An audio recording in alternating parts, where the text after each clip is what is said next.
Hello बच्चों, इस video में हम देखेंगे कक्षा 7 के हिंदी पाठ्य पुस्तक से प्रथम पाठ हम पक्षी उन्मुक्त गगन के कुछ महत्वपूर्ण बहुविकल्पीय प्रश्न और उसके उत्तर। शुरुआत करते हैं पहले प्रश्न से।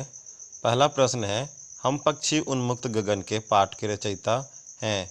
तो इनमें से हम पक्षी उन्मुक्त गगन के पाठ के रचयिता हैं शिव मंगल सिंह सुमन। तो अब बात करते हैं दूसरे प्रश्न का। दूसरा प्रश्न है, पक्षी कहाँ का जल पीना पसंद करते हैं? पक्षी नदी झरनों का जल पीना पसंद करते हैं। तो दूसरे प्रश्न का उत्तर होगा नदी झरनों का।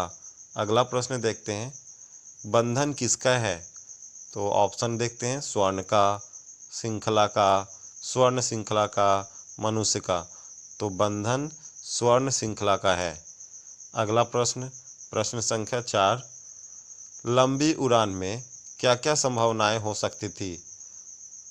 ऑप्शन है, क्षितिज की सीमा मिल जाती, सांसों की डोरी तन जाती, ये दोनों बातें हो सकती थी, कुछ नहीं होता।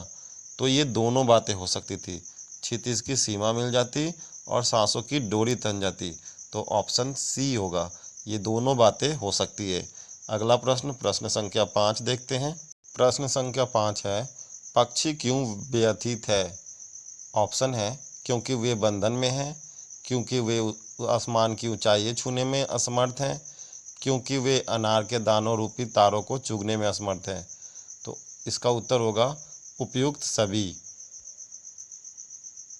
अगला प्रश्न, प्रश्न संख्या 6 है, पक्षी किस रूप में रहना चाहते हैं? पक्षी उन्मुक्त रहना चाहते हैं, क्योंकि पहले ही लाइन में पोयम के है कि हम पक्षी उन्मुक्त गगन के। तो पक्षी किस तरह से रहना चाहते हैं? उन्मुक्त रहना चाहते हैं। अगला प्रश्न, प्रश्न संख्या 7, पिंजरे में रहकर पक्षी क्या नहीं कर पाएंगे? तो पिंजरे में रहकर के पक्षी क्या कर नहीं पाएंगे? वो गा नहीं पाएंगे, उड़ नहीं पाएंगे, कुछ खा नहीं पाएंगे। तो उपयुक्त सभी। अगला प्रश्न है, प्रश्न संख्या 8, कनक शब्द का अर्थ है? कनक शब्द का अर्थ है सोना। कनक शब्द का अर्थ क्या होता है? सोना। अगला प्रश्न, प्रश्न संख्या 9 देखते हैं। प्रश्न संख्या 9 है, पक्षी क्या सपना देखते हैं? तो पक्षी आसमान में उड़ने का सपना देखते हैं, कि वृक्ष की फुनगी पर झूलने का, पिंजरा तोड़ डालने का, या पिंजरे से भाग जाने का। तो वृक्ष की फुनगी पर झूलने का। ऑप्शन नंबर बी होगा। पक्षी क्या सपना देखते हैं? तो पक्षी वृक्ष की फुनगी पर झूलने का सपना देखते हैं। प्रश्न संख्या 10, फुनगी शब्द का क्या अर्थ होता है? तो फुनगी शब्द का अर्थ होता है पेड़ की सबसे ऊंची चोटी का सिरा, यानी सबसे जो ऊपर का पार्ट होता है ना पेड़ का, उसको बोलते हैं फुनगी। तो फुनगी शब्द का अर्थ हो गया पेड़ की सबसे ऊंची सिरा। प्रश्न संख्या 11 है, पक्षी किसकी सीमा पाना चाहते हैं? नीले आसमान की, उड़ान की, अनार की, या तारे की। तो पक्षी नीले आसमान की सीमा पाना चाहते हैं। तो प्रश्न संख्या 11 का उत्तर होगा ए, नीले आसमान की। प्रश्न संख्या 12 है, कनक तिलियों से टकरा टकरा कर क्या हो गया? वे आसमान में उड़ने लगे, वे पिंजरा यानी टूट जाएगा, उनके पंख टूट जाएंगे, या उपयुक्त सभी। तो उनके पंख टूट जाएगा। कनक तिलियों से टकरा टकरा कर उनके पंख टूट जाएंगे। प्रश्न संख्या 13 है, सोने का पिंजरा भी पक्षियों को क्यों नहीं पसंद आता है?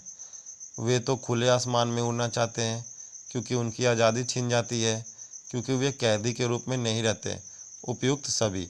तो पक्षियों को कैदी भी बनकर रहना पसंद नहीं है, वे खुले में उड़ना चाहते हैं, आज़ादी उनकी छिन जाएगी अगर पिंजरे में होंगे तो इसका उत्तर होगा उपयुक्त सभी। सोने का पिंजरा भी पक्षियों को पसंद नहीं आता है, क्योंकि वे उस खुले आसमान में उड़ना चाहते हैं, उनकी आज़ादी छीन जाएगी, है ना। कैदी के रूप में रहना नहीं पसंद करते हैं। तो इसीलिए इसका आंसर होगा उपयुक्त सभी। प्रश्न संख्या 14 है, लाल किरणों की सी चोंच से क्या तात्पर्य है? लाल चोंच, सूर्य की किरणों जैसी लंबाई लिए चोंच, जैसे सूर्य की किरण लालिमा लिए होते हैं वैसे ही उनके चोंच भी लाल होते हैं, या इनमें से कोई नहीं? तो इसका उत्तर होगा सूर्य की किरणों जैसी लंबाई लिए चोंच, ऑप्शन नंबर बी। अगला प्रश्न, प्रश्न संख्या 15 देखते हैं। अनार के दाने किसके प्रतीक हैं? तो अनार के दाने रूपी आसमान के तारे होते हैं, तो आसमान के तारे उनके लिए प्रतीक है ये अनार के दाने।